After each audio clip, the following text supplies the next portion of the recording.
Hello, and welcome to this week's episode of the Ken and Mark Show. Or how I learned to stop worrying and just call it football. That's right, the show where the opinions are made up and the shape of the balls still does not matter. How you doing, Kenny? Oh, not bad, not bad. Just I got my first shot in the books. I get my second one on Wednesday. Congrats. And then 2 weeks later, I can comfortably do things. Rejoin society. I don't know if I'm looking forward to it. Society seems to be crumbling. Yeah. Well, I'm a little older than you are, so I was able to get my shot a little earlier. So I am 4 weeks clear now. So I am slowly integrating my way back in. There are some parts of it that I'd be happy never to see again. The general public, still the general public. Let me just say that. I just want to go to a movie theater. Yeah, that's it. I am not at that point yet. Like I'm not there yet. I probably will wait, like probably July. I want to see these vaccine numbers go up higher. Yeah. But I imagine we'll probably only hit 50% because only Democrats will get them, and then. How did we get to a point where vaccination is now politicized? When did that happen? It's because everything has to be politicized now. I guess everything is a political motivation. Everything is. It's just like it's frustrating, is what it is. Like you can't make a move or a decision that isn't based on some political agenda. Yeah, I mean it certainly doesn't help that we have a extraordinarily large portion of the population that is no longer based in reality. Yeah, the whole thing. My favorite one is the microchip in the vaccine. Yeah. When people carry around the microchip in their pocket all day. If the government wants to follow you around, all they got to do. You let them. Exactly. You let them do it all the time. You're recording every stop you make, every purchase you make. And it's not for them to it's just for them to sell you stuff. Yep. That's it. Yep. They just want your data to sell you things. Yep. I hate that. I hate when I talk about an item and then I see a fucking ad for it like the next day or within a couple hours on the computer. It's like, that's creepy. All right. So it's weird. I don't know if it's because our phone settings are different, but that happens to Christina all the time, and it doesn't happen to me. I don't know if it's because I don't use my phone to shop for shit, or if it's because my privacy settings are different. But yours does it all the time. Like you never look up any shopping item on any app on your phone?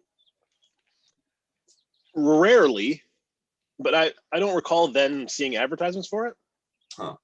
See, I'm constantly like Amazon or this and that, Yeah. Which if it wasn't for the prices and fucking that goddamn Amazon Prime is so fucking convenient. I hate because that's how they get you. Yesterday, I was out working on my truck, which I gotta hope I probably won't finish up because it's a big deal, big project. But this Amazon driver was I was out working on the truck, and he was driving slowly down the row of apartments. I'm like, is he looking for an apartment building? Because it's kind of like he's driving up slow as he's coming up to me. He's slowing down. His windows rolling down. I'm like, right. My first thought is, hey, I can't find this road or this apartment. That seemed to be that was the question I was preparing to answer. Right. With probably most likely with I don't know. I know my street name and that's it. Right. But this poor kid, I mean, he was probably 20, 19. I mean, just yeah.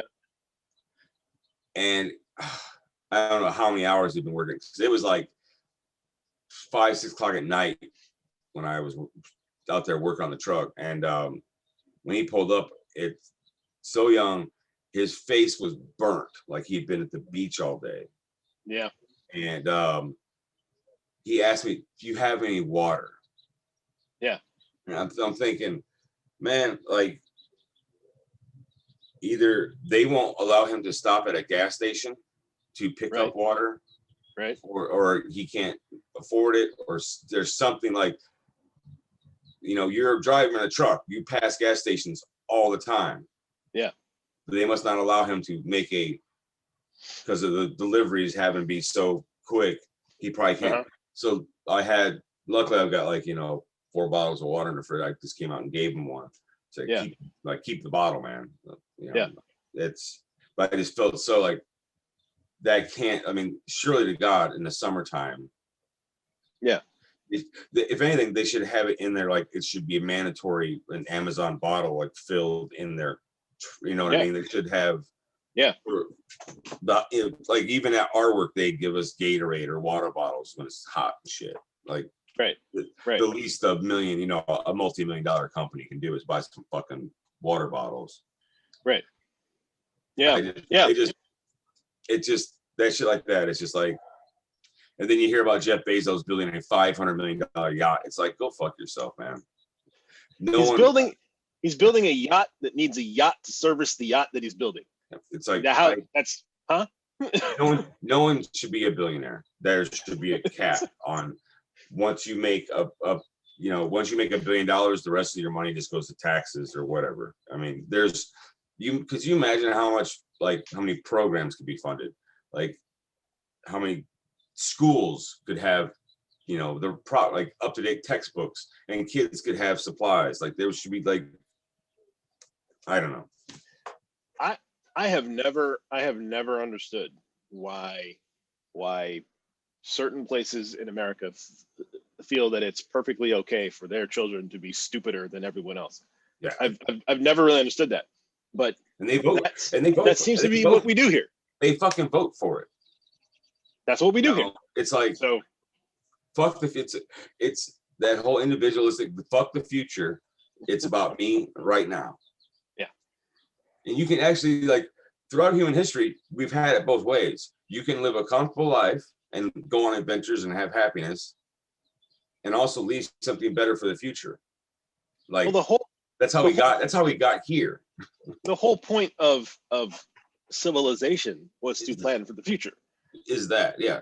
Because that's where, the only good thing about kings is kings wanted to leave a legacy. So they were always building something, They wanted to leave behind that I did this, this great thing for my people, so that he would be remembered. Now, I'm not saying we should bring back kings, but I'm just saying, but you know what I'm saying, yeah. And now, I'm really tired of Elon Musk fucking ass. He needs to just go away. For one, you're not an inventor. You've never invented anything. You're a shitty businessman. All you've done is taken things that people had already made and you're making them slicker. Yeah. Let's postpone that till for. Sorry. Yeah, I love it, hate it, but yes. All right. It is. It is time for this week's Whirlwind Weeks in Review. Yeah, let's do it. That was nice. I've been practicing. All right. I don't think we've talked since the NFL draft, have we? Nope. Okay. So, how you feeling? Got you some Justin Fields.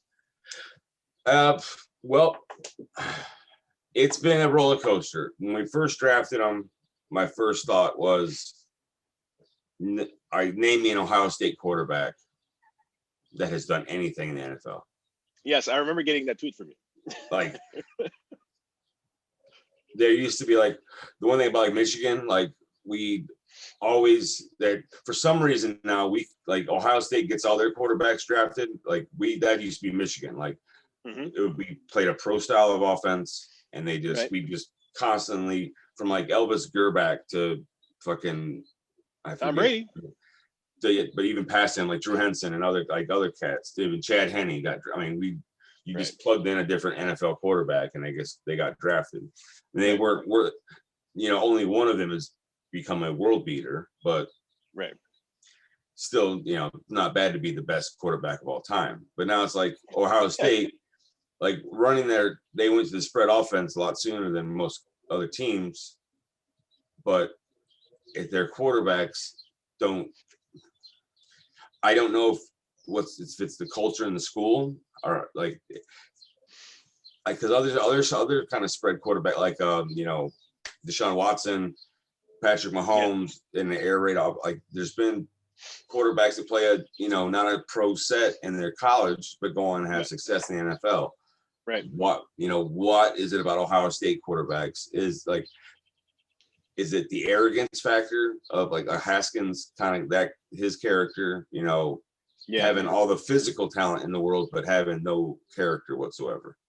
Yeah. Like, I don't know, but Justin Fields, the more I've read about him and the more I've seen from him, like he seems like he's almost expected this. And he's almost a little pissed off that he got drafted. I mean, he still got drafted like first round in the upper for, you had a team draft up, trade up to get you. Mm-hmm. I mean, but I think he really is pissed off he didn't go in those first 3 draft picks. Like, well, so a couple of things about this, right? So yeah, I think historically you're pretty accurate about Ohio State quarterbacks. They haven't trended to do that well in the NFL. I haven't seen but for the last year and a half, I mean, up until 6 weeks prior to the NFL draft, Justin Fields was expected to go number 2. Like all the analysts said, this is an NFL ready quarterback. Yeah, that's it. And then all of a sudden in the last 6 weeks, Mac Jones is the greatest thing since sliced bread. And also his epilepsy became like a thing. Yeah. And it's like they have medication. It hasn't affected his football. Like, there's no highlight of him having a seizure on the field. So it's like asthma. It's manageable. Yeah, you can manage it. Number 2, this was a much better trade up for the Bears than the last time they traded up to pick a quarterback. Oh yeah, I mean when they said the Bears gave up a haul for this guy, I'm like, no, not really. We traded. Okay, we gave up 3 picks. They kept saying we gave up 4 picks. It's like, no, we traded first round picks got swapped. So that's not giving up a first round pick. Like, and then we gave up a 4th and a 5th and then a first round next year. It's like, that's only 3 picks. It wasn't really that much. Yeah. No, to me, it was actually Ryan Pace actually did.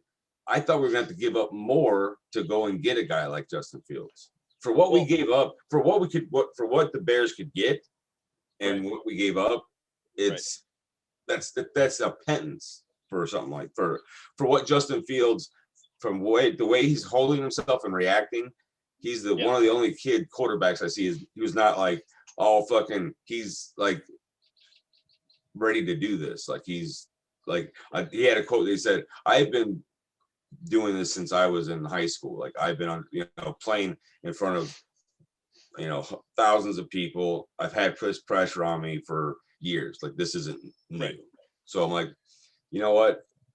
I think with Andy Dalton and especially Nick Foles, and I like how the Bears, ever since what the Packers did to Rodgers, every team now is making whoever their starter is, they draft a quarterback as telling like, hey, this kid we're drafting, I think that I bet every conversation is if you step up, we're gonna pick the best player to play, but understand if you falter, this kid's taking your spot. Yeah, I think Ryan Pace and Matt Nagy bought themselves an extra year. I think they have this season and next season to prove that they can do something with this team now. And one thing I'm tired of people saying is how they said Pace and Nagy drafted Trubisky. No, Pace and Fox. Actually, it was just Pace. Fox had nothing to do with it. Pace drafted Trubisky. Nagy wasn't even on the fucking team. He was with Kansas City. They drafted him. And Trubisky's a horrible quarterback. He went 12-4 or 11-5 with them his first year, and then 2 8-8 seasons with Mitch Trubisky as his quarterback. That's not bad. He's finally apparently, from what I heard, this is like Matt Nagy's guy. Like he wanted him. Mm-hmm. Like, so now we're going to see what this offense can do, because everybody remembers when there's nothing good about a quarterback like Trubisky when you have Nagy had to minimize the playbook his first year in Chicago. They did great with it. The next year he tried to expand it, and Trubisky regressed it was ridiculous. I mean that's what every rookie quarterback gets a condensed playbook, and then the year after that they're expected to branch out, and Trubisky never did. He couldn't handle the branching out, and he kept and going away from his bread and butter. Like Trubisky wanted to. I hate running quarterbacks. If you have good legs, if the opportunity is there, run with the football, but run out of bounds, but get us positive yards instead of throwing an interception. You know what I mean? Right. Like that Trubisky, his third year or second year with Nagy, kept staying in the pocket more. And you're like, dude, run the fucking, they pulled him. This is not the old, I mean, with the exception of Tom Brady, this is not the old NFL. You can't just stand back in the pocket anymore. No. The defensive fronts are too good. Yeah. Too good for that. And you've got to mix up. It's all moving the quarterback around isn't a gimmick. It's a necessity now. Yeah. And you got to have a quarterback that can move. Yes. So the San Francisco 49ers gave up 3 first-round draft picks to move up and draft their quarterback of the future, yet they still, as of right now, Jimmy Garoppolo is still on the roster, and they're still dumping a bunch of money into that dude. I think, apparently they after June 1st is when teams can get rid of players for less. Like it's like some sort of it's a cap issue. Right. When you can get rid of a guy, there's a trade that happened, but it's not going to be completed till after the 1st. Yeah. So the money's right for everybody. Yeah. So the NFC West is just whoever comes out of that division is going to be so beat up by the end of it. I don't know how well they're going to do in the playoffs, because Stafford, Wilson, Murray now has DeAndre Hopkins, and they're talking about Julio Jones showing up in Arizona. Oh my God! And then San Francisco gets Nick Bosa back, and they get that entire defense back. Yeah, San Francisco gets their entire defense back. So that's a whole team. That division is a nightmare.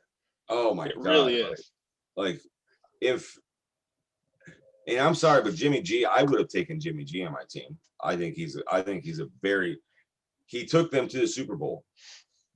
I think that if you have an upper tier defense and a mid tier offense, Jimmy Garoppolo can win you something. He's not. If we're talking about one pass in the Super Bowl gets caught, it doesn't get overthrown, and there's a whole different narrative here. There's all the stories are different. Patrick Mahomes doesn't have that, Right.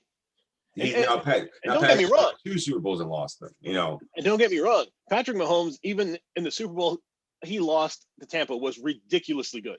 Oh, but that was we would have a completely different narrative if Garoppolo does not overthrow that one pass. So, he's capable if you have a good enough team. And I'm saying with the defense they're having come back, I think San Francisco is stupid if they get rid of Jimmy, because I believe his quarterback knowledge and the kid that they drafted has so few games under his belt. Yeah, there's that. And it wasn't added. To me, when it comes to quarterbacks, I don't care Division I school. I don't care what school. And if the NFL has proven anything, it doesn't matter what school you went to. Talent is talent. Right. There's a lot of kids that get overlooked for some reason because they probably went to a high school that didn't, historically doesn't get people to go to recruit. So they get, they go to a lower tier school, and then they blossom there. Or they're too small, or they're too big, always, they're too slow. It's always something. But then they go to a school, and then oh wait, that wasn't a factor. Oh wait, he grew up a little bit. His body wasn't done maturing, or it's always, because how many times when you're watching the beginning of a football game, Texas Prairie View A&M, it's like, what the fuck school did this guy go to? And he's one of the best cornerbacks in the league. It's like Aaron Donald is dramatically undersized for a defensive lineman, yet he's the best defensive line player in football. It's how do you know? That's why all this stuff is a crapshoot. The entire draft is a crapshoot. You're just hoping. I mean, you're just hoping to get the most consistency out of whoever you drafted for. The key is to you pick the right guy that fit in the right system with the right coaching staff, with everyone with the right, the key is to have a team that has the right attitude. To me, the worst thing you could do to a rookie quarterback who is drafted high is you put all the pressure on him. Like you're the only, like, how you perform is how this team's going to perform. Like, right. Like what happened to Peyton Manning his first year, like first 2 years in the league. Like the Colts were like, all right, Peyton's going to be our savior. We don't have to do anything else. He threw like 50 interceptions and stuff. Right. And it's like, once they started like down, like, you know what? I think we actually need to build a defense. I think we need to get him a running back that can, take, oh, wait, we actually build a team around the guy. Right. And then you'll have success. Right. I mean, that's, to me, the worst thing you do with the rookie quarterback is have no team around him, have a horrible coaching staff, and say, it's all on you, buddy. Too much pressure. Yeah. Like, look at Daniel Jones. Daniel Jones for New York Giants. Yeah. Daniel, losing Saquon Barkley really hurt. That season really hurt. I'm interested to see what happens with Saquon Barkley back. I don't think Saquon Barkley is ever going to be. That's 2 seasons in a row, I think, with major injuries.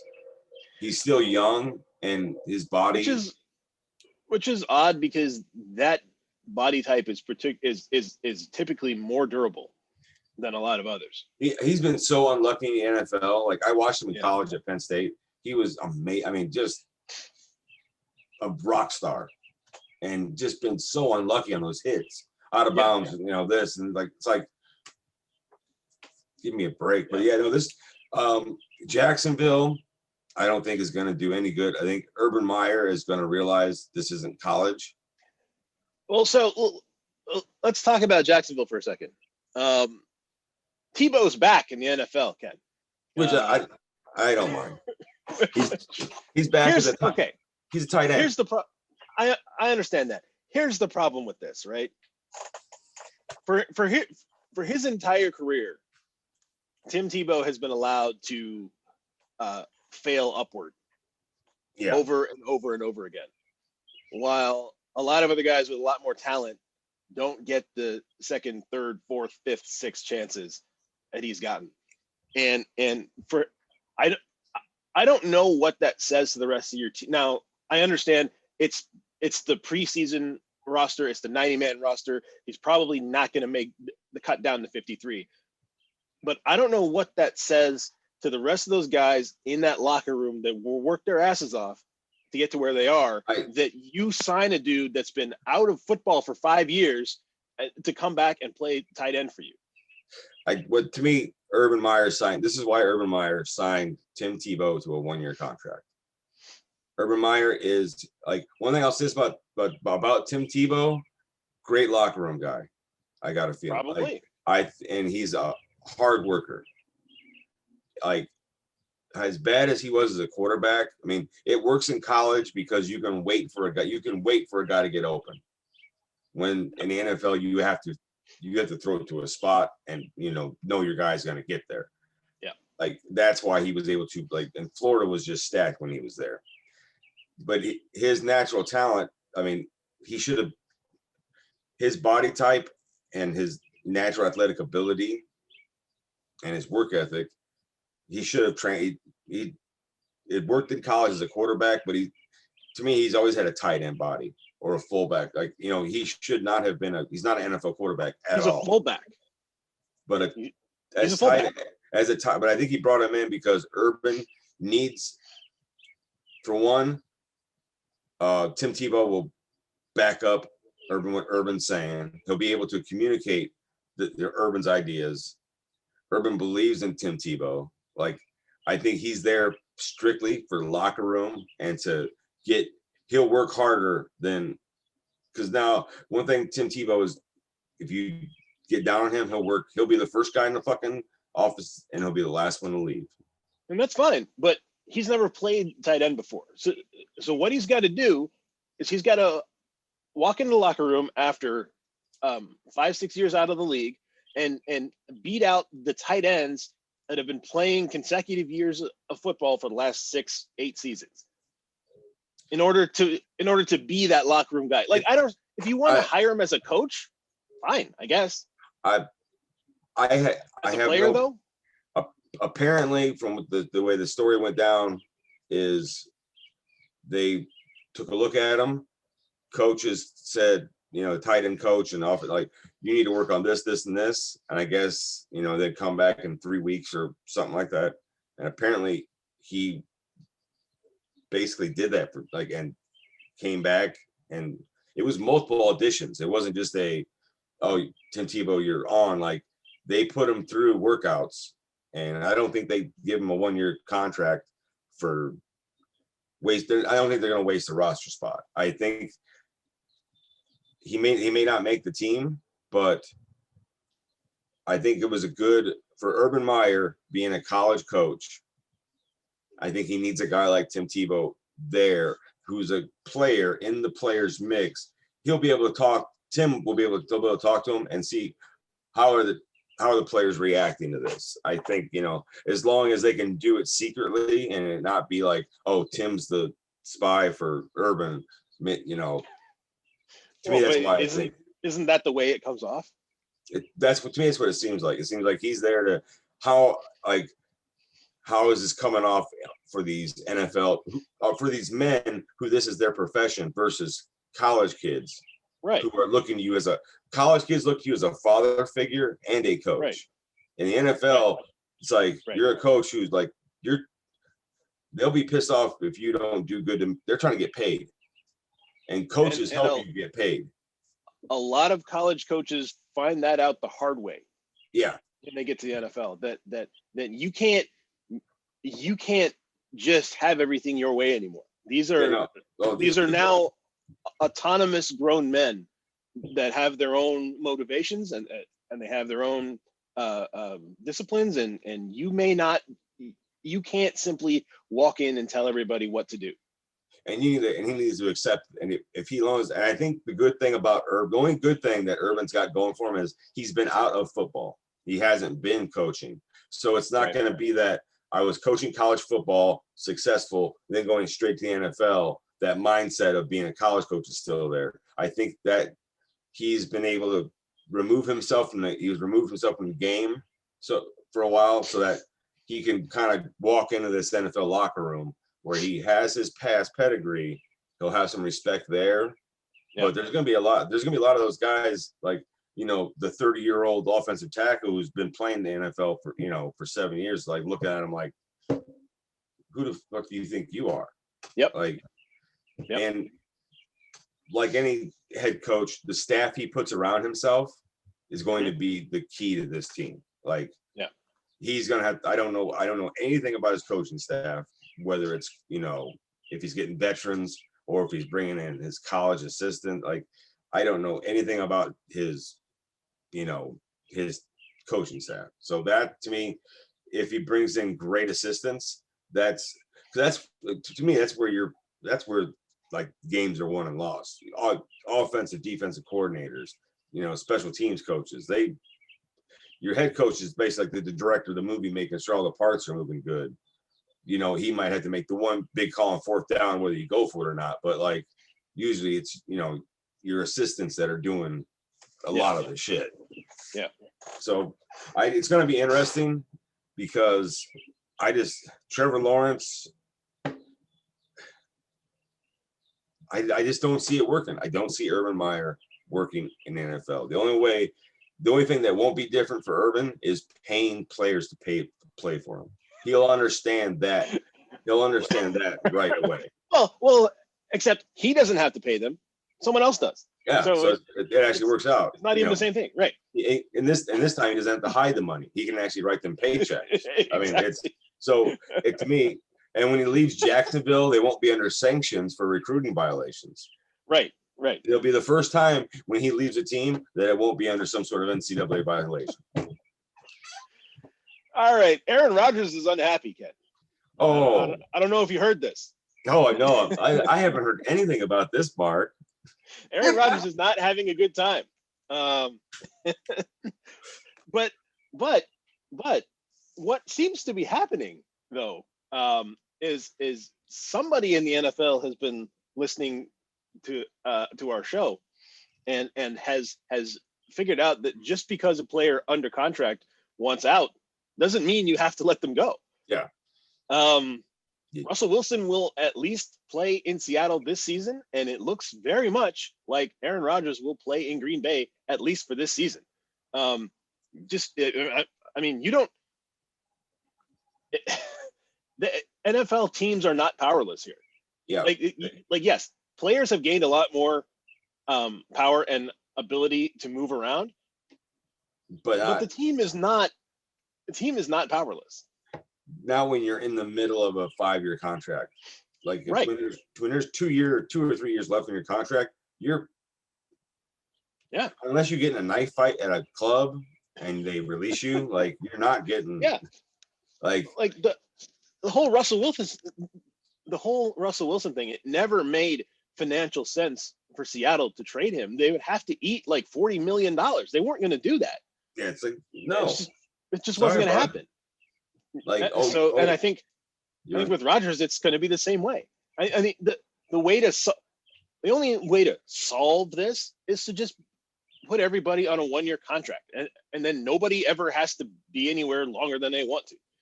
Well, the way to solve this is don't do what Green Bay did. Well, yes, that too. Green Bay has not supported. They brought this on an MVP caliber quarterback the way they should have. Well, I'm sorry, Aaron Rodgers should have 2 or 3 more Super Bowls than he does. Yes. And I blame I blame the Green Bay Packers for not investing properly in building a team around him. Russell Wilson too. I mean, the Seahawks have been an 11-12 win team for. And I can't name you a wide receiver for Russell Wilson that they had a prolific team up. Right. Like DK Metcalf is the only one that I know, and he's a rookie. This is his 3rd season coming up. No. And that's all. Yeah. I mean, prior to that, you had guys named Paul Richardson and some other guy and some other people whom Wallace. Was there a Wallace there at one point? Maybe, I don't know. No one knows. Yeah, but that's kind of the point. I remember, like, I should have a Seattle Seahawks wide receiver on my fantasy football team, but which one? Because Russell Wilson will throw for 4,000 yards, but to who? to the running back, to the tight end, to the slot receiver. Because there's no dominant outside. I mean, prior to DK Metcalf, they have not had a dominant outside receiver presence for years. And to me, and just because Tom Brady's gotten away with not having wide receiver talent in the upper tiers, like it's Russell Wilson. You can get away with that, but you notice the years that he really dominated, he's had somebody there. Like the Randy Moss season, you saw what Tom Brady can do when you give him a top 5 wide receiver. People also forget that first Super Bowl that they lost to the Giants with Randy Moss and that team, they were about 3 inches away from winning that on a deep ball to Moss at the end of that game. So it's not everybody is Tom Brady. And drafting Jordan Love could have been handled way better. Yes. Should have been handled way better. Hasn't been. But I'm sorry, but if I'm the Green Bay Packers and Aaron Rodgers is getting up there, and now granted with sports science and nutrition and the way guys can take care of their bodies better, this isn't the old NFL where guys, go out drinking every night afterwards, and and they basically come to training camp every year out of shape, and they, everyone's puking during, the first 2 weeks of, training camp is puking and trying to get back into shape. Guys are taking care of their body the entire season. Guys have personal chefs they hire that cook for them. I mean, it's insane. I mean, with what Tom Brady is doing at 40 plus, there's a reason why it's never happened, because no one's ever taken care of themselves when they've had that much money, and it's just we're in a new age of that. Aaron Rodgers could play to 40 plus.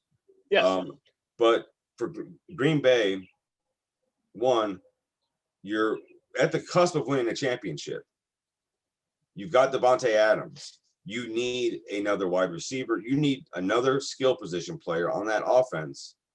So then when the defense plays him, it's like, it's not just double Devontae and make Aaron throw to someone else. Right.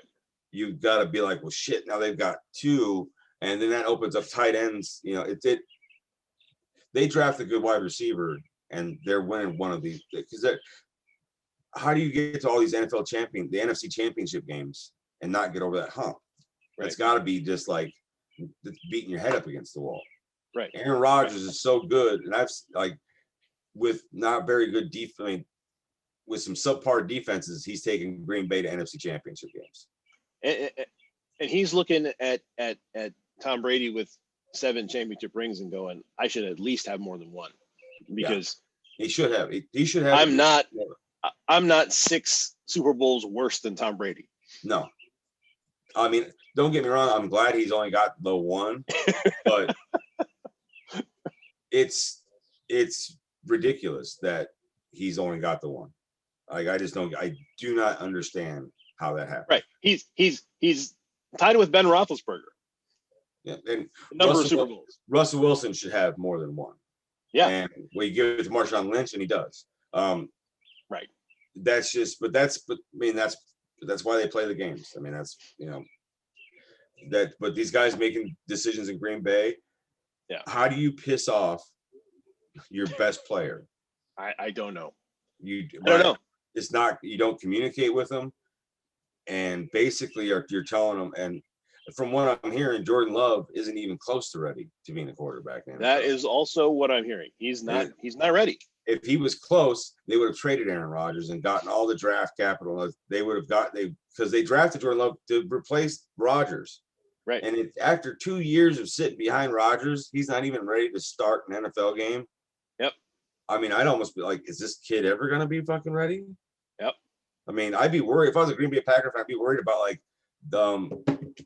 how has he not been in some cleanups? I mean, Green Bay's had some leads. Like, they're not even bringing him in to mop up games. He hasn't been in the game yet, which is I mean, you got drafted that high. You should have at least played mop-up duty in a loss at this point. You can't tell me there hasn't been a game in Green Bay where they've been up by 3 touchdowns at the end of the 5 minutes left for a drive, right? Just to get them in, right? Yeah, I don't know. To me, Green Bay. I mean, it's fun. It's hilarious to watch because the only thing that Green Bay has is that Aaron Rodgers won't go out there and suck. Like, he won't just purposely throw it. Like, he's too much professional and wants to win too bad to do that. It would be hilarious if he did that, like, for the first 3 games, like, just, fumble it and don't even take, like, when in shotgun, just let it go past them and just trade me. Like, now that would be the ultimate power move. That would be, but that also gets you a reputation with your teammates that you don't want. Oh God, because I mean, but can you imagine that? I mean, yes. For a player to do, I mean, I hope it happens at some point, just because I want to see the react. Like, a guy doesn't want to be there so bad, he's willing to just let it go. Oh yeah. I'm under contract. I'm at the game. I'm on the field. I don't have to do what you tell me to do. Anything. I mean, that would just be That would be so ballsy.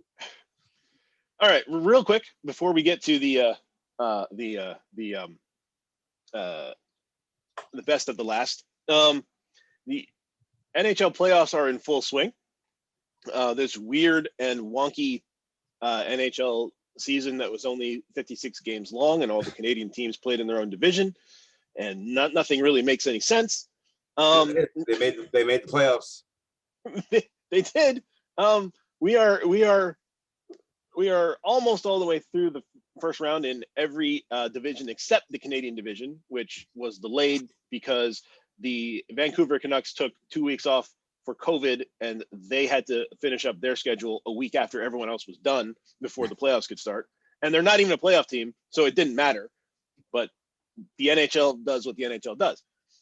So just pay the guys and call it a day. Exactly. So no surprises as of yet.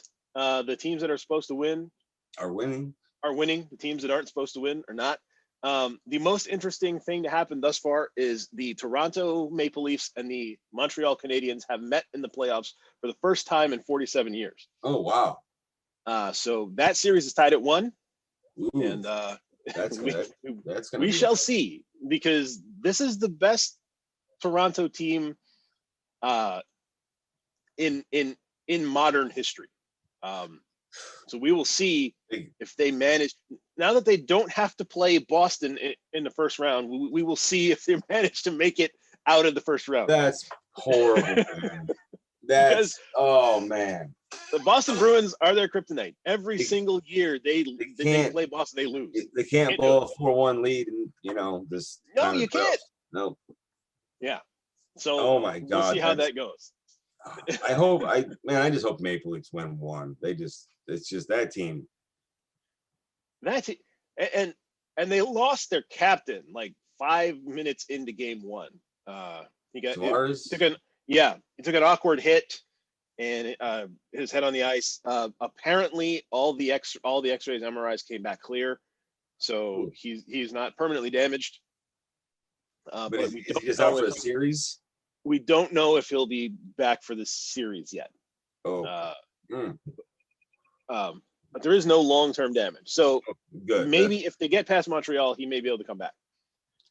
That's just that's just Maple Leaf luck at this moment. Yeah. Having your captain game. It plays right into the cursed narrative. Oh yeah, right? if I was a Maple Leaf fan, I would just be like, I'd just go home. I'd be like, you know what? I'd go home and be like, hey, let's go drink some maple syrup, boys. We have 2 teams in Florida playing each other in the first round. Okay. Who cares? Who cares? I hate the fact that the Tampa Bay Lightning are good. And have been good credit to Steve Yzerman for building a team that could win. Credit to the Detroit Red Wings for not having him on their team. Yes, now they finally do. So maybe in the next few years, Detroit will turn around in the way Tampa did. But that's gonna be like, I never would have thought. Growing up, I never would have thought that the Detroit Red Wings would ever be bad. The worst team in the league, yeah. I never thought that would happen. I mean, it's hockey town. It's the Joe Louis Arena. It's everything. Right. I hate it. The Blackhawks are also in rebuild mode. A lot of their superstars are aging out, and they're trying to bring the new guys along. So this season was a bit of a lost one, but hopefully the next couple will be a little different. Yeah.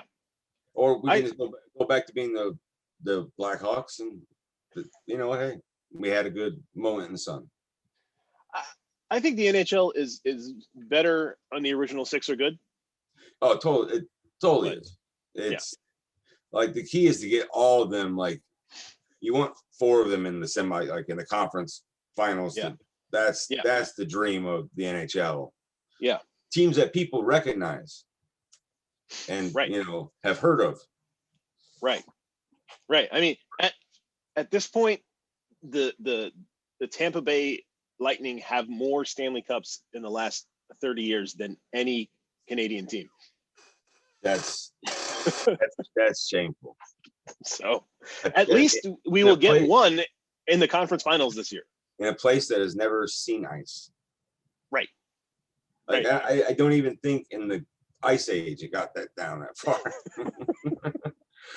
On a glorified sandbar has more fucking Stanley Cups than Canada. The only ice anybody has ever seen outside of the arena is in their margaritas at the beach.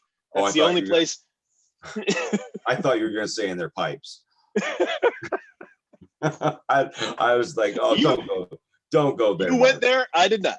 I thought that's where you were going. I was like, oh man, don't do Florida, man. The most ice they've seen. Oh, is in their pipes. Sorry, Florida. Okay. You brought that on yourselves. Just because of the way the laws work.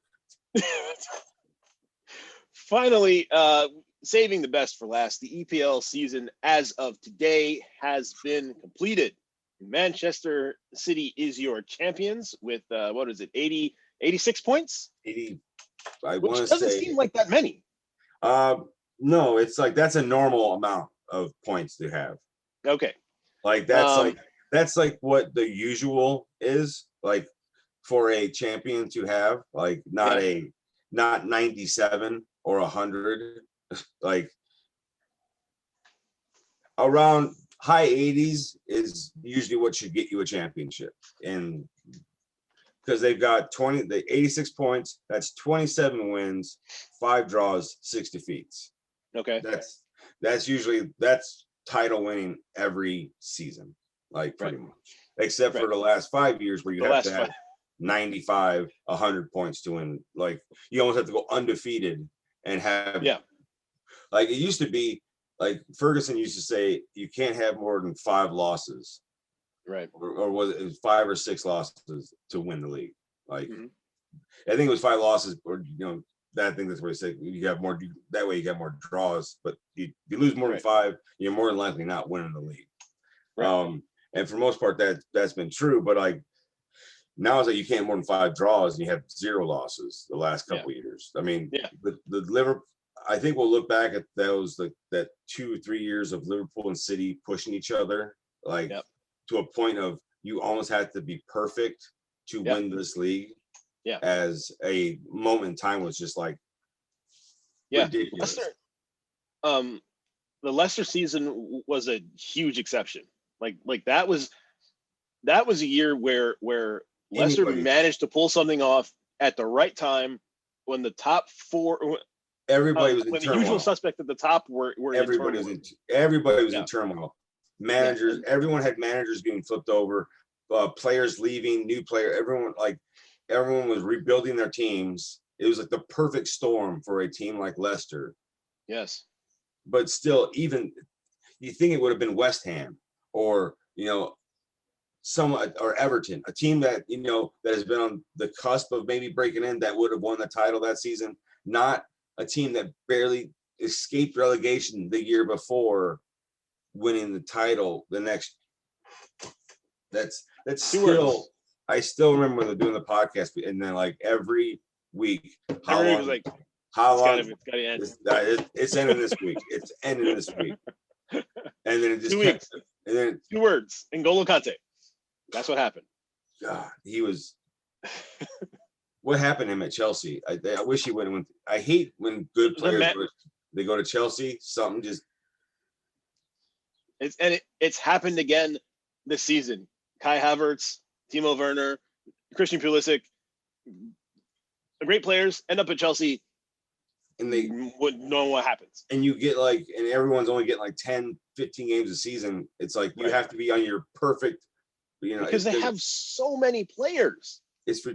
They have to redo this loan. The amount of players a team can actually have on their roster, has got to be. It's got to be different. You can't loan. You shouldn't be able to loan out 30 players or something. That's just ridiculous. Silly. So even if you have money, but the big news of the weekend: Man City in first. Manchester United comfortably in second. European Knights return to Old Trafford this coming season. In third place, Your Liverpool FC. Yeah. Congrats. Somehow winning 5 of their last 5 games, taking 27 of a possible last 30 points to pull that off. Like a couple months ago, like in 7th or 8th. They were in 8th place. I think it was at Christmas, and they had lost 6 in a row. They couldn't win a game at home. They were completely useless. Now, I don't know what happened. Turned it around. Getting some players back healthy. Yeah. You got to figuring out a defense without the big man Van Dijk. Without Van Dijk, yeah. Without figuring out a defense without him in there, because losing him at the beginning of the season, I mean, we all knew how big and important he was to that Liverpool defensive back four. Yeah. Wow. Like he is. I would probably wrap him in bubble wrap and then unpackage him for every game. An absolutely brilliant performance in goal and on offense by Allison Becker in the last 6 or 8 games to pull that one out. I mean, that's what I love about this time of the season, and what I love about Champions League spots and relegation, and even when the league's wrapped up, there's always something on the last day of the season, and with all the games going at the same time. How, like this year, there's 2 spots left, 3 teams going for 2 spots in the Champions League, and it changed, I think, 5 or 6 times. Yes, who was in and who was out. Rounding out the top 4, Chelsea will head back to the Champions League even if they lose their final to Man City, which is a shame because Leicester, after leading Tottenham 2-1 at halftime, all they had to do was hang on and win that and draw that game. And they end up losing it 4-2 and dropping out of Champions League football. They will play in the Europa League along with West Ham. Look at that. The last season, the last 2 seasons, Leicester losing the last game of the season has knocked them out of 4th place. And you know what? That just feels so Brendan Rodgers to me. Oh, I'm sorry. It does. It feels like that first Liverpool season when I started watching with Raheem Sterling and Daniel Sturridge and Luis Suarez and Steve, and we got all the way to the last 3 games of the season and we were ahead, and then we dropped 3 games in a row and lost the title. And it just feels like the most Brendan Rodgers thing ever. I mean, it's almost he's cursed to not finish it. Yeah. Like he'll get I thought Leicester City, when they were in 2nd and 3rd, most of I think he does it this year. I think he's going. I think Chelsea or Liverpool, one of them 2 are not making But lo and behold, that last half against Tottenham, even the whole game. Of course, Jamie Vardy had plenty of energy because probably the Red Bull he put in his veins. But that team, Kasper Schmeichel, I've never seen a team that should be able to handle pressure because they won a title. There's guys that are still from that title winning. Like Kasper Schmeichel goes up for a goal and tries to punch that missed punch. Oh my gosh. That was game over. Yeah. When that happened, it was like all the air came out of the team. And then all of a sudden Gareth Bale comes in and starts running. When Gareth Bale starts running past you like that, it's I'm sorry. Yes. Gareth Bale from 10 years ago? Okay, sure. Yeah. Gareth Bale now? The one that's held together with glue and wishes. Right. His legs. That shouldn't have happened. I feel bad for every joint in his legs because all of them have been injured. That should not have happened. But but somehow he kicked the last goal and it bounced off the fucking off the post and right back to him. Right back to him. It's like it's just not Brendan Rodgers' day. I mean, it just hasn't been. I mean, talk about it's one of those.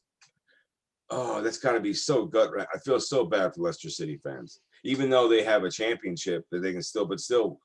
Once you've tasted that, now you want. And they got the FA Cup this season. They have an FA Cup this season, right? Leicester City. And if they had beat Chelsea on Wednesday, they'd be in there. It was right there. It's right there. All you do is win one of your last like 3 games, and they're in, and they lost everything. And it's the Brendan Rodgers' thing to do. I think I wouldn't be surprised if he overthought like all those games. Yeah, and he's probably threw too much at the players, and he probably had the players on edge. Yeah, because it seemed like everybody was tight, and then when they let those goals in, like the air just came out of the balloon, and Tottenham ran just rough. And Harry Kane, all right. That first goal, that first volley, oh man, that was a crack. That was a cracker. I think he has to leave this summer. Yes, I think he will. I think he has served Tottenham. He is. If you're a Tottenham fan, he has. To me, he stayed there too long. But if any Tottenham fan that gets mad at him for leaving to a better squad, no, because to me he was has given them everything he has. Getting rid of Pochettino and then picking up Mourinho was the worst thing they could have done. For that, that squad is about speed and movement of the ball, not sitting back playing defense. Nope. Sitting back with Son and Kane and I forget some of the other players, but like Dembele, that was a waste. That was a waste of that team. Absolute waste of that team. Like Tottenham's good with the ball, not the Mourinho and Jose got another job at Roma. But he's another guy that keeps failing up. Right. I got a feeling though, his style of football might work in Italy. Maybe but even so though, Inter Milan and Juventus don't play that defensive. I mean, those are offensive attacking teams. I don't know that it's going to work at Roma either. I'm going to be. This is his last shot. He does not get another. Like Roma is not the big club as they used to be. No. Like so, he's actually like this is a step down, but this is his last shot to prove that he has any business coaching a team that has a chance at making it into the Champions League. Yeah. This is it. You've moved to Italy, and Roma is not even close to the Champions League. Then they're in 6th or 7th, like this season. So it's like, all right, we're gonna see what he doesn't have the best players. No. He's not gonna be able to pull that bullshit where he doesn't play any strikers because he wants the board to go. Like he won't have the players or the money to spend. We're gonna see how, like, is Jose Mourinho just a manager who can win with all the money and all the great players when anyone can manage that and just say, go do your thing. Right. Like there are some teams that I believe anyone could manage if you just don't get in the way. Yeah. Just stay out of the way. He had 2 of those Chelsea teams. It would have been a crime if you didn't win the league with them. They had so much talent. So it's going to be crazy to see them, but City Champions League final and Europa League finals coming up. Mm-hmm. With the Europa League final first, United versus Villarreal. Yep. We've lost Harry Maguire for the season. Mm-hmm. This one, we can win it. Depends on what United shows up. Is it the one with Bruno Fernandez and everyone knocking? Right. Is it us? Does Ole decide that, hey, we're a good team with good players. Let's play on the front foot and let's go attack these guys and let's get 3 goals in the first half and put it away? Or is it we're in a final? Let's be all dodgy. To me, it's like you're in you've qualified for Champions League. Mm-hmm. This Europa League final, go out and just go guns blazing at them. Like I know it's a trophy, but don't play scared. You know what he should do? Midweek, you should walk into practice and you should say, I am turning this over to Bruno Fernandez. Let Bruno coach the team. I guarantee you, Bruno coaches the team, you'll win that game. Yeah. Because I think that Bruno is a better coach than Ole is. I think there's more players scared of Bruno and what his reaction to their performances than it is to Ole.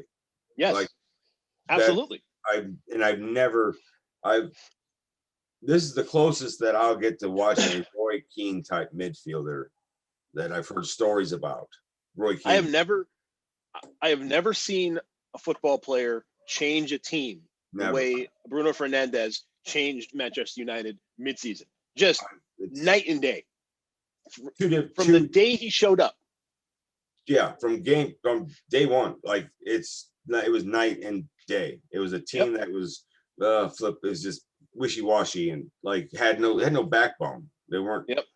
And a Portuguese attacking midfielder comes in and gives us that. I know I've said it like 10 times on here. I still cannot believe it. And when you have a player that is that talented and is that demanding, nobody wants to be the guy that lets that guy down. So everybody plays better. It's like what Tom Brady does to a team. Right. Tom, like, I don't care. Like, there's no debates anymore. He is the best quarterback to ever play. Yeah. And damn near one of the best. He's top 3 best players ever.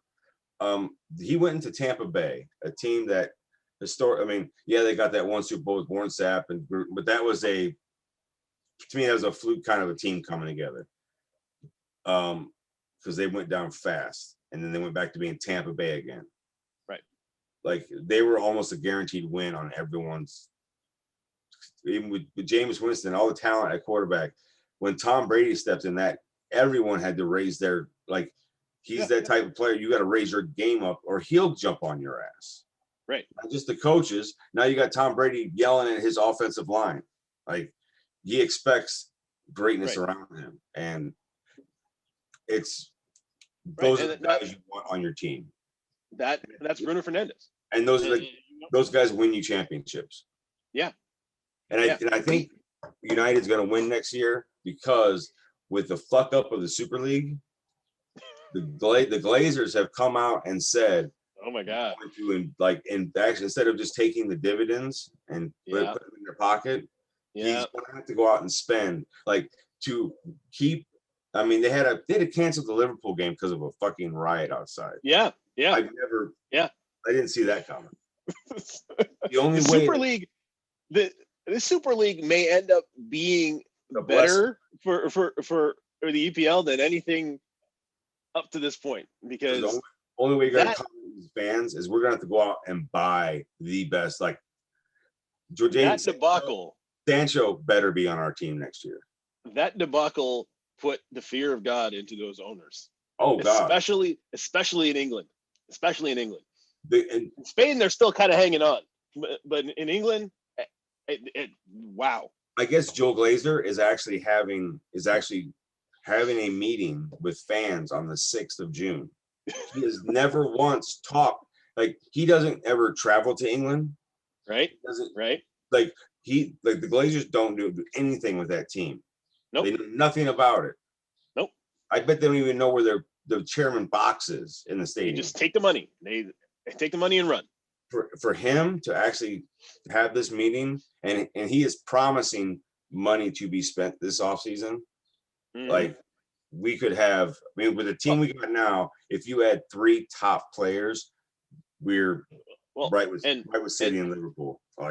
And Fenway Sports Group has got to figure it out too, because they're in the same position. They have to. If you guys don't buy him, Kylian Mbappe, that's the only way they're going to appease fans is by spending money. Yes. Especially after the almost complete disaster that this season was. They bought themselves a little goodwill at the end of it, but for most of this season, and then the Super League announcement comes out. Oh God, not gonna happen. And basically all the teams that went in the Super League are gonna have to spend crazy. Yes. Like it's gonna this transfer window in the summer is going to be fucking. It's gonna be ridiculous. Even though every transfer window breaks records from last season, but it won't be by like a 10 million or 50 million. I think I bet there'll be over 250 to 300 million more spent this transfer window than any other transfer window. Yeah. Because there's so much bad blood with teams with Liverpool and American ownership. The fact that they had the fact that we're not buying Jadon Sancho was too expensive for us. No, you just didn't want to spend the money. Yeah, Right. it's like, without ticket sales, we're not. It's like, no. How about you guys don't take $200 million off the top of the fucking dividends and just go buy that guy? Exactly. I'm guessing you got enough money to live on. You'll be fine. Hey, Fenway Sports Group. I bet you guys aren't going to miss a meal if you go out and buy Kylian Mbappe for 180 million. Right. No, fans don't care about your excuses anymore. No, because I mean, they just don't. We all lived through this thing. We all sacrificed. Now it's your turn. Now it's time for you to give back to the fans because the stadiums are going to be full again. Right. And you want them cheering your name. Right. The best way to get fans to forget about what the Super League happened is get them cheering for the guys wearing their shirt again. And I tell you, Bayern Munich and PSG come out of this looking like they roses. Now, if PSG can win this league on the last day, I haven't checked the score. But I mean, I thought Pochettino would win his first league. But he still can.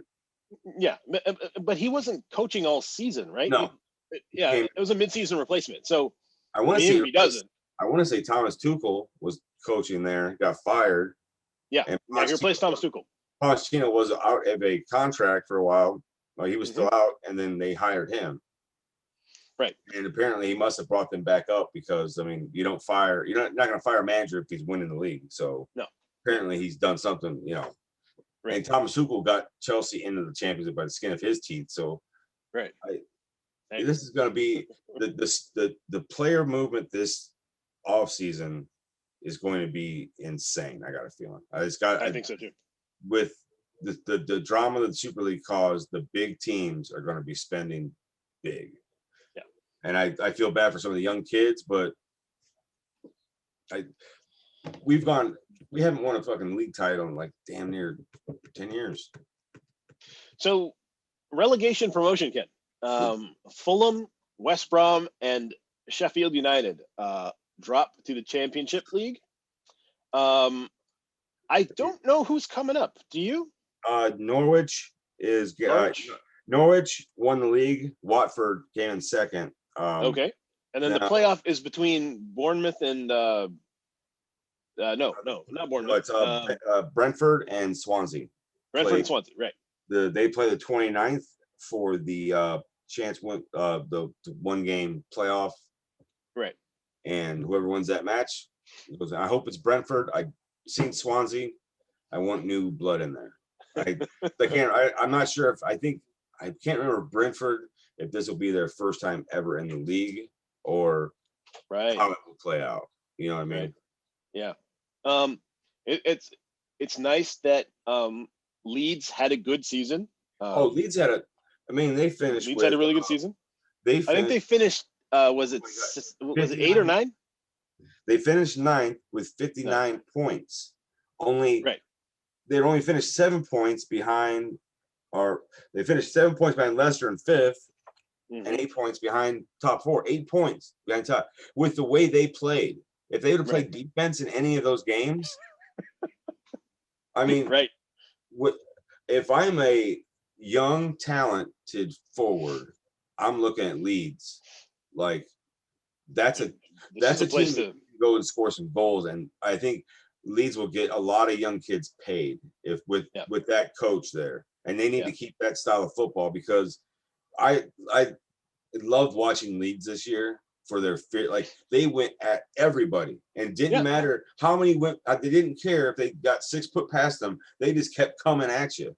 That game against United, I'm expecting. All right, guys, at some point you're gonna, at 4-0, you're backing up and let's just pack this up and go home. No, they just kept coming at us like, dude, we're gonna counterattack you again and get another goal. But still, I mean, I love. Hey, look, that manager. It's all about that. That's the way that manager. I guess that's the way he coaches. He doesn't coach like he believes it. He's the opposite of Jose Mourinho. Not one of these defensive sit back, get a goal lead. He wants you should score every time you get the ball, basically. It's all about knowing what you're good at. He knew that he did not have the players to defend against top tier Premier League teams. So screw it. Oh, What all I have to do is not get relegated again. Everything after that is is just gravy. gravy. So go out and play the way we know how to play. And to get almost 60 points in your debut, I mean, you're back in it with they didn't spend hardly. I mean, there was no big money signing there.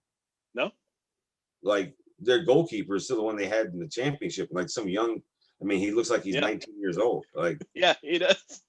I mean, I don't know, I forget his name, but I mean, I think they almost kept their whole championship squad. Mm-hmm. And usually that does not work. No, or it gets you 17th, you know, like right. It either gets you relegated or you barely survive. Right. But most of the time, more times than not, it gets you relegated. Right. The fact that what Leeds did was a great. Everton. What a disaster for a team that won their first 7 games and looked like they had actually figured it out. Right? James Rodriguez really, really turned that team around at the start of the season. Thanks, squad depth. Squad depth is what killed Everton. And you know, I mean, Liverpool knows it firsthand. I mean, it's bad enough when you lose your first one, but when you lose your second one, and now you're down to your third. I mean, when you're reshuffling so much that midfielders are becoming your center defenders, you got problems. Yes, we know all about that. I mean, it's happened. I remember it happened to United. I mean, I remember Michael Carrick. Michael Carrick played center back a few times for us because we had so many injuries. I mean, I know how that goes. And especially in a condensed season where squad depth was even more important than it usually is because the time between games was so short. So it was ridiculous. And and when that United Liverpool match got canceled and then they squashed it between 3 games in 5 days or something. It was something stupid. It was like fuck you. Yeah. I mean, even Jurgen Klopp said that was fucking stupid. And it was. I mean, it was not fair to United to have him play that much in 5. No. Now, granted, we wouldn't have caught City, but they did slip up a couple of games. If we could have kept the pressure on, I don't know. It's not likely we would have caught them, but it was just like, yeah. But no, but I gotta say, great last day of the season. I mean, Chelsea losing to Aston Villa and then the fact that Chelsea is in the Champions League final. Right. It's like, and Frank Lampard has got to be like, yeah. Is Thomas Tuchel that much better than me? I don't think so.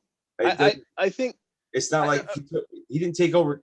Timo Werner didn't turn into a world beater with Tuchel. So I don't think it was Lampard not being able to coach him.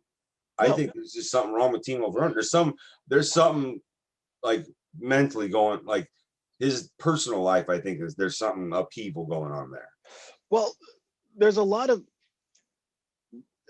again, going back to what we discussed earlier, Chelsea has so many players that it's impossible for any of these guys to get any consistency.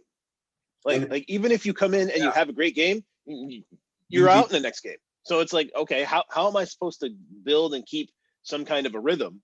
How can you get constantly being in and out of the lineup? Your confidence is constantly like being checked. Like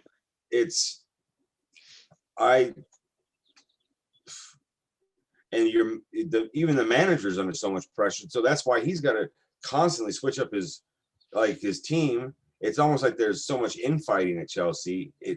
If they would just have an owner that wasn't so quick on the trigger with everything, I think Chelsea would dominate more if they would that season with Lampard. I mean, he took them to the Champions League with, they're banned from transfers. He had to play all the young kids and basically took them in top 4 with that. It's like, but all of a sudden he's a bad manager because you spent money. Now it's like, no. Yeah, no, obviously not. I mean, it's weird because I think Arsenal fans would love to have Abramovich as an owner. Oh, God. The first time, Arsenal seems to have the opposite problem. First time since 1990, Arsenal will not not have any European football whatsoever. Yeah. They will. Yeah. Arsenal will not be traveling abroad for any reason. Mikel Arteta has a difficult job coming up with that team That team because needs I blown. really think management at that team was not the problem. And I think we talked about it a lot, where Yeah.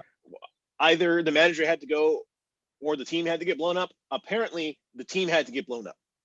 Yeah. And that hasn't happened yet, and it needs to. The longer they put it off, it's these. There's something about that squad that is not working. Aubameyang, Lacazette need to go. You need to get rid of any older big guy. Just go and take advantage of not having any European football. Right. Chelsea has done this before. Other teams have done this when you don't have any European football and just concentrating on the league. Reload, finish top 2. If Arsenal again in the upcoming season does not finish top 4, it's a fail. It's a completely wasted year. Yeah, there's no excuse for Arsenal. There's no, well, we had to travel to fucking Western Russia. Exactly. Our schedule was too demanding. No, you had nothing else to do. You never left London. You had 38 games, and that was it. You didn't have anything else to do. But besides, you need to be better. And your domestic competitions, you're still domestic competition. That's it. You have no excuses. Right. None. Concentrate. Do what all the other big teams do. Just throw out the babies for those domestic competitions. Their one goal should be get in top 4. Right. By hook or by crook, get up there. Right. That's it. Right. Yeah. And I don't think they'll do it. I don't think so either. I don't know. Ownership is horrible there. Stan Kroenke doesn't know what he's doing. He owns too many fucking teams. Yeah. He doesn't own them because he likes sports. He owns them because he likes money. Yeah. He doesn't care about the sports. If he could move Arsenal to somewhere else, he would. Yeah. Because I don't know, he moves his teams all you don't give him what he wants. If you don't give a billionaire a stadium and tax cuts, they just leave. It's right, but I think he's finding out that it doesn't work like that in England. Yeah. Oh, he found out the you can't hard just way. Yeah, you can't just do that in England and get away with it. Yeah, in closing, Ken, yesterday Atletico Madrid won La Liga, defeating Real Madrid for the title on a goal by Luis Suarez. Asked after the game for any comments, Diego Simeone said, "We won this league because of Luis Suarez." The reporter then asked him if he had any message for Barcelona, who let Suarez go on a free transfer to Atletico Madrid. And Diego Simeone said, "Yes, I'd like to thank Barcelona for giving us one of their best players." Oh my God. Oh my God. That is, if the wheels have come off faster at anywhere else than Barcelona, I don't know that I've seen it. With Leo Messi needs to move. I think he will. I think this is the season I think he will. And which is unfortunate, because the idea of the best or second best player ever to play the game staying at one team his entire career is a really cool thing. Oh yeah. But that team, I never thought I'd see Barcelona mismanaged this badly. Right. With their academy system used to be their transfer market. Right. They'd have to go out and buy 1 or 2 players, a Sam Ito and Abramovich, just somebody. Mm-hmm. But the rest of them were just guys from La Mesa, whatever that name of their academy is. Right. What happened? I don't know. I don't know what happened to the academy. I don't know what happened to management. It took them far too long to start rebuilding the team. their stars were all over 30. Like PK, Alba, Sergio Busquets, on Iniesta up until a couple years ago. All those guys were years over 30, and they had no one to replace them. And you just got rid of Neymar, and Suarez is gone, so it's like you've left Messi up by himself. Right. You've given him no one to work with. I mean, Griezmann, if you would have got him 5 years ago. Griezmann hasn't worked out. Dembele's been injured too often to make an impact. And Griezmann just hasn't. Griezmann's not working out because the team he's gone into is too old, and there's no consistency in coaching. There's so much upheaval in the club itself. Yep. There was too much pressure hoisted on him. Yep. It's like I bet he wishes he could have just stayed at Atletico and just let it ride out, man. Because what a mistake leaving that club. Yeah. Because I mean, I don't know how you fuck up Barcelona, but they managed to do it. And they're 500 million in debt. 500 million. Like they're gonna have to sell Messi to get money. How did that happen? I don't know. Like they didn't. I mean, I guess the Neymar transfer was ridiculously huge. Yeah. Coutinho transfer was because a lot of their the Dembele was. They spent a lot of big money on guys that haven't turned out. Yeah. I mean, I forgot about that. Coutinho was like 100. Like, you bought 4 players with the money from that guy. Coutinho was $130 million. That's right. I think that's what we're forgetting. The guys they bought, since they're Barcelona, teams have made them pay out the ass for them. Yeah, and those guys underperformed to a large extent. They underperformed, or have performed like they normally do, but for Barcelona's standard, they look. Right, that's not enough. You look when you're playing at your normal best against Messi, as the fans are all watching you play. You're playing your best, and it looks good with the other team. But now you're compared to Messi. You're gonna look like you're three steps slower. Your passes aren't as good, and the media in Spain is gonna just crush you. Yep. I mean, ask Gareth Bale how Madrid's media has treated him, even though he won 2 Champions Leagues for them. Like, it's ridiculous. I don't know. The fact that Real Madrid didn't win this season is like, what happened to them too? I mean, granted, they only lost the league by 2 points, but still, like not winning they're not winning Champions. Like they were able to not win the league for so long because they kept winning the other trophy. Three out of the last 4 Champions Leagues. They almost got to Real Madrid. They almost got to this one. And they almost got to this one, right? How are they that good in Europe but not winning their league constantly? I just don't. I don't know. And Spanish teams don't seem like they're. I mean, unless they're overlooking.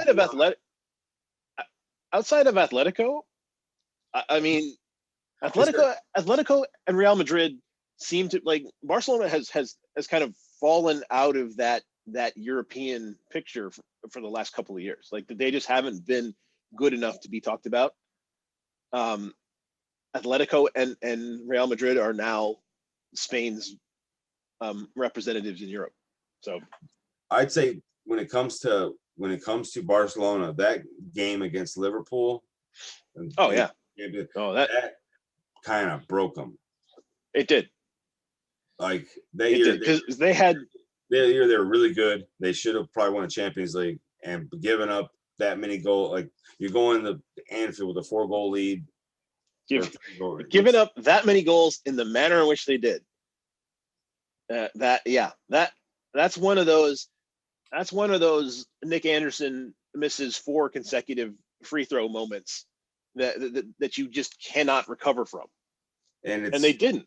It's the Atlanta Falcons. It's the Falcons, 28-3. Yeah. Where you have to get rid of the roster. You got to get rid of the guys that remember that.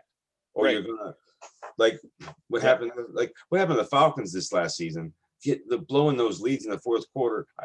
Because those same guys are there. They remember that happening. As soon as it started, as soon as it's like it's a cascade failure. As soon as that first thing goes wrong, it's here we go again, and then it just and I bet somebody there's like one person on the bench that like goes and that person next goes don't you do it, but somebody else heard that hey guys don't, then it just oh fuck yep they've all got 28-3 written all over their heads, like just hanging there. Like that's what look, there are two times when you absolutely have to blow up a team. That's one of them, and the other one is when they just blow everybody out and win everything. You cannot come back with the same team under either of those circumstances. It won't work. The French soccer has they've just kicked off their final matches. They're in the fourth. Lille has just got the 1 point lead over PSG.